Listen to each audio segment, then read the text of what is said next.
Oh yeah, baby, it's time once again for another episode of This Old Outboard.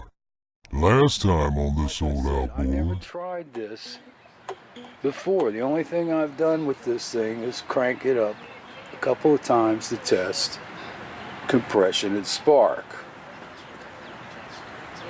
Also, like I said, I may or may not use this video. I'm going to tear this thing apart one time and see if I can fix it. Now on the flywheel, like I said, right here on this magnet, and exact same thing on this one.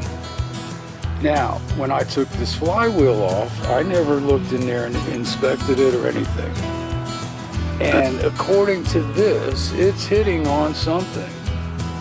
But like I said too, when I wrap a piece of tape on there, none of the tape is affected, and I will show you.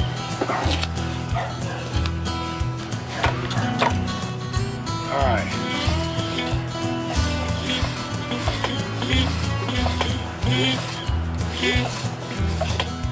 Almost sounds like I'm rubbing on something this time. Right on the edge here, little blackness. Like I said, I think that's from hitting it, trying to get it on.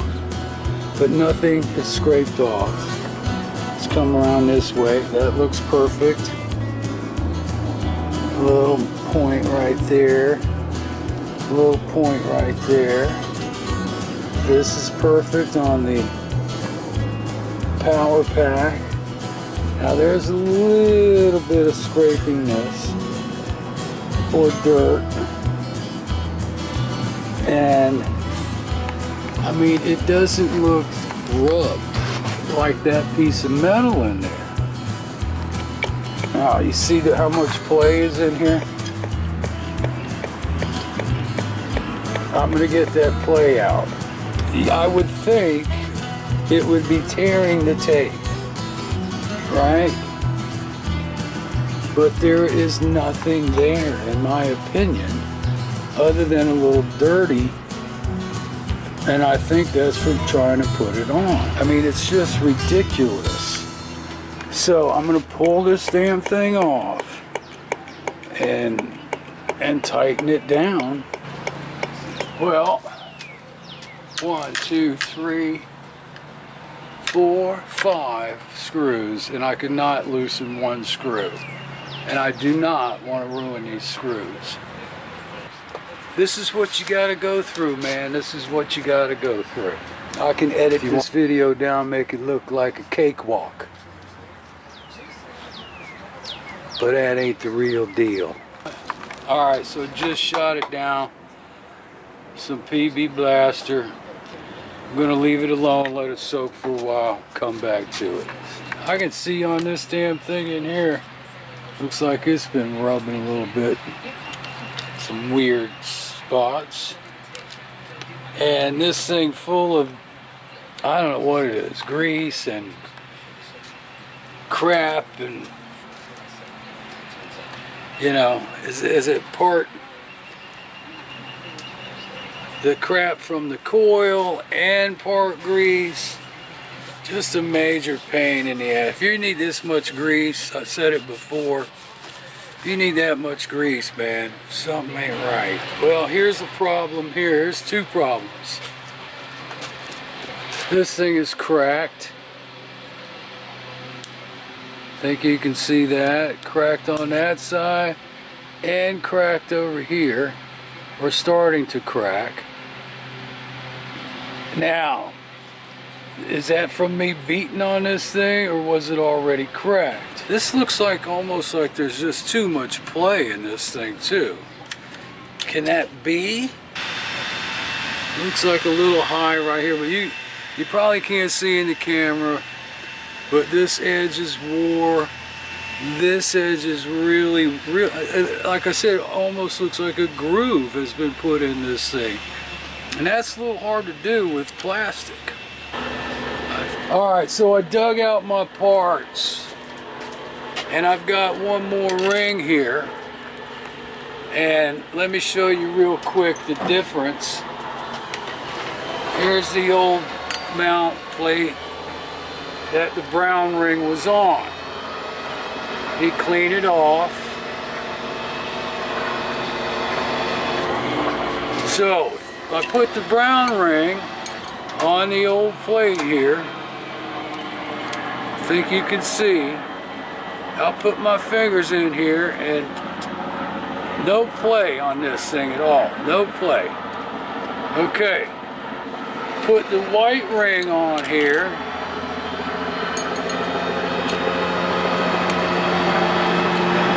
Squeeze it together. Put my fingers in here. Look at all that play.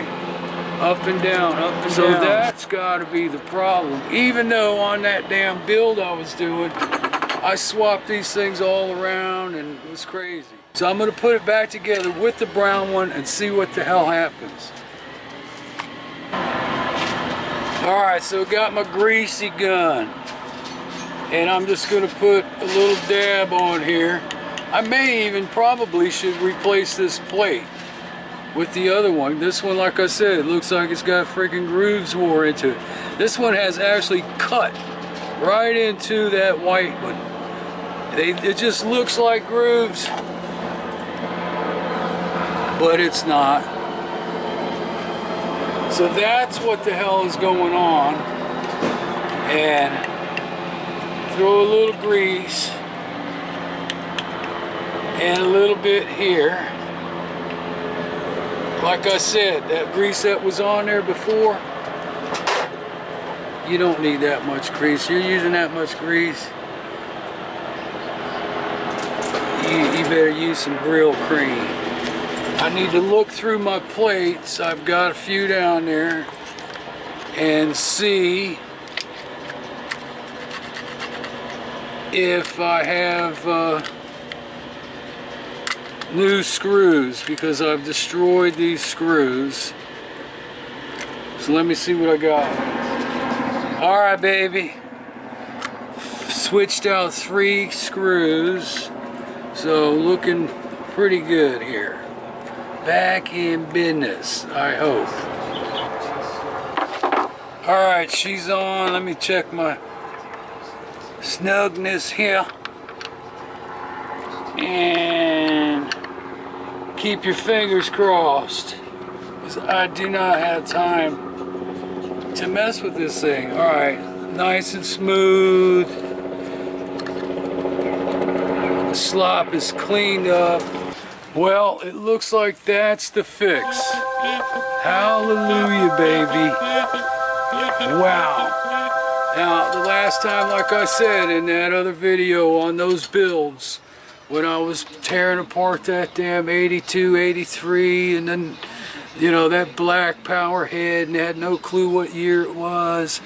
I mean, this drove me crazy, and I finally figured it out. Just get to the point here as to what in the world is going on with this thing. And these are old parts, actually some of the parts I was using the first time this happened to me. Alright, so this is the retainer. This is your mag plate support, armature plate support. This is your bearing ring. I call it a bushing. So what's going on here is the retainer fits underneath the support. The ring fits on the support. Okay? Now you can see, if you look real close, you can see where the gold color here has been wore off of this thing. And this is where this one came off the other motor. So what was going on is the support sits like this and is bolted to the motor. The retainer on the bottom is floating. Okay? The ring sits on the support plate, and what happens over time, then you, of course, your mag, this stuff is all loose, your mag plate gets bolted down or screwed down through the screw holes to the retainer. So it's sandwiching in the ring or the bearing. And what is happening is, as the flywheel turns spins around over all of these components, the magnetic force is pulling on these things in every direction. So consequently, the retainer, the support starts to dig in to the ring, and you see how much, put this thing together, you see how much this thing is moving around. And that's what's causing this thing to flop up and down, back and forth. As the magnet turns around, it's pulling these parts, and it's crazy. Now, in the beginning, when this first started happening to me, there's a gentleman named Cramden, and he's all over the place on these outboards on YouTube, always commenting, always helping people out. He must be a retired technician or teacher, or maybe he's still working. I think he's retired though. He had mentioned it to me about the ring, and when he said check the ring for wear, I was only looking on the outside of the ring. I had no clue in a million years that this thing was being wore out on the inside. Look at this. Look how big the ring is. It overlaps where it should come perfectly together and be tight. Look how much of an overlap is there due to the internal wear.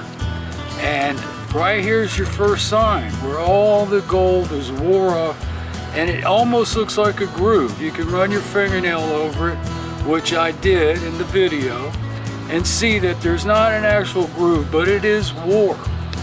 And the only thing to do about this is get a new ring. There's nothing you can do. Oh, thanks again to Cramden. He came back, commented again on this video this time, and brought it up again from the last time I was struggling with this stuff.